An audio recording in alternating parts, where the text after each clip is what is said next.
Hello and welcome to Skill of the Week for Art 1. We are going to be learning how to put together different magazine pictures to create an image that looks all put together and that it belongs together. So you are going to be selecting magazine photographs to be able to put together a drawing and use your skills in composition and value and contrast all together. Okay, so I have selected a few pictures to show you that we can graph to put on to a picture to go together.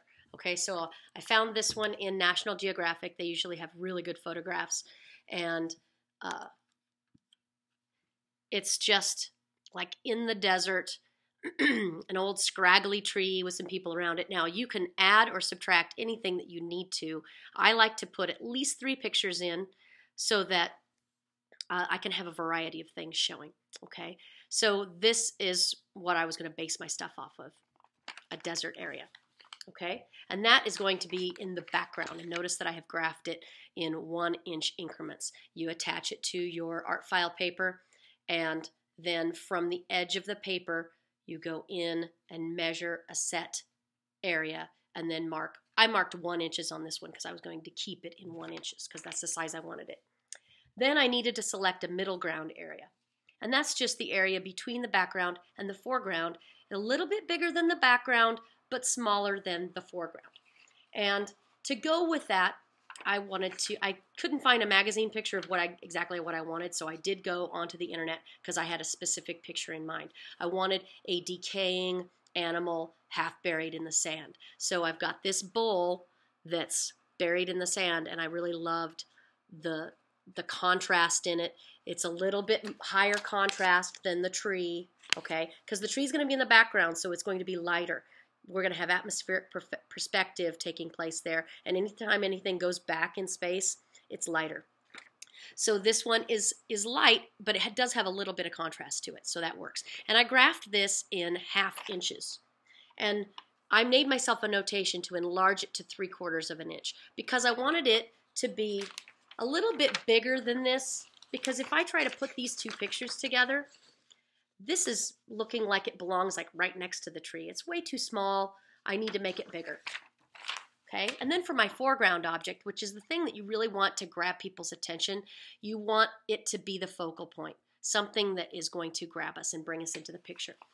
I wanted something that would go with this kind of feeling of desert, dry, and death as well. And so I have this woman, again, taken from National Geographic, with her starving child. And it's just a picture of desperation to me.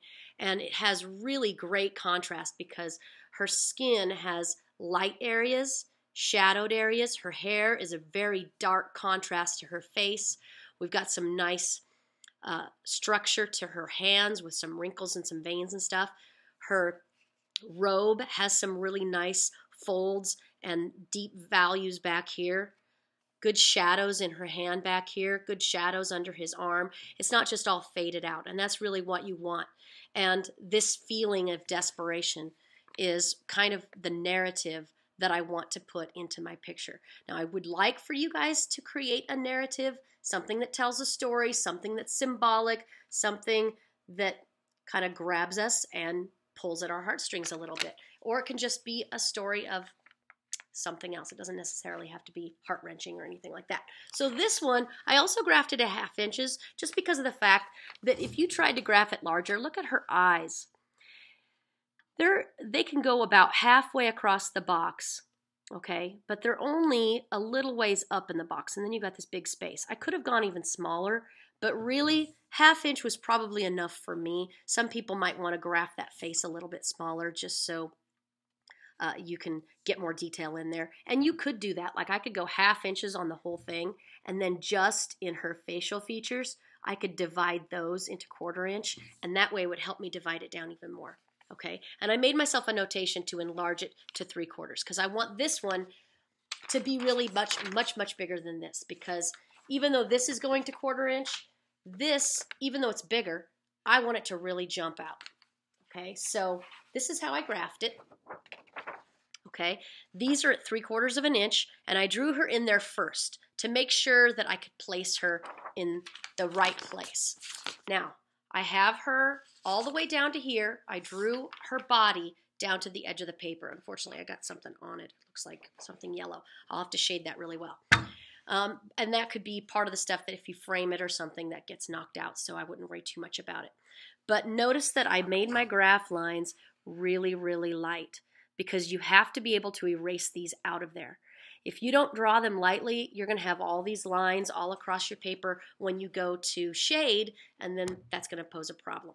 So I've got everything basically put in there, okay? Hands included. Okay, I didn't cut her hands off because I think her hands are very expressive. I did start, and I put this guy in there, and I did start to shade him a little bit. I like to shade background to foreground, and I made him a little bit higher contrast than the tree, but I may want to add a little contrast to him after I get these done to see.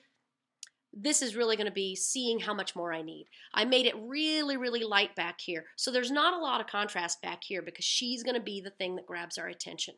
Okay, so this is one that I've already set up and I'm going to be working on. Then there are other ideas that you could do as well. So I went around and looking for pictures. Okay, I like National Geographic because they have very expressive pictures and usually the photography is really well done.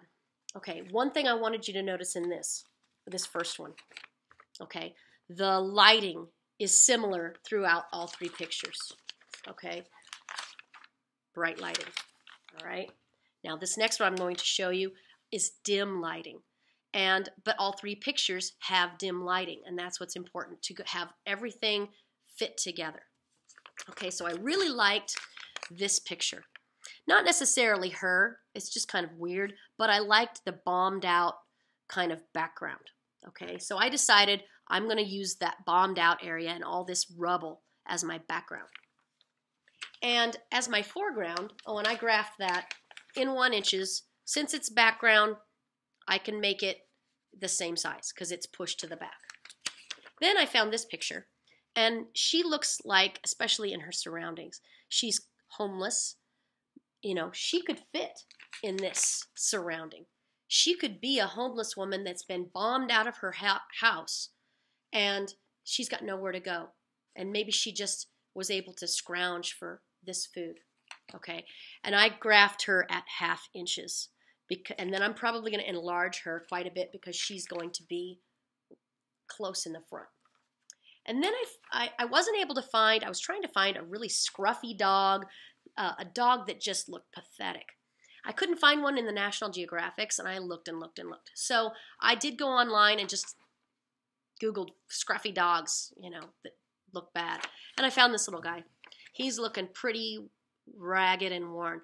And I did him in 1/2 inches as well because I thought, you know, I could make him right behind her. I could graph her larger so she's up here and then have him a little bit back like he's like, ooh, I'm interested in that food. I'd really like that. I wish I could have that. Could I go over and beg?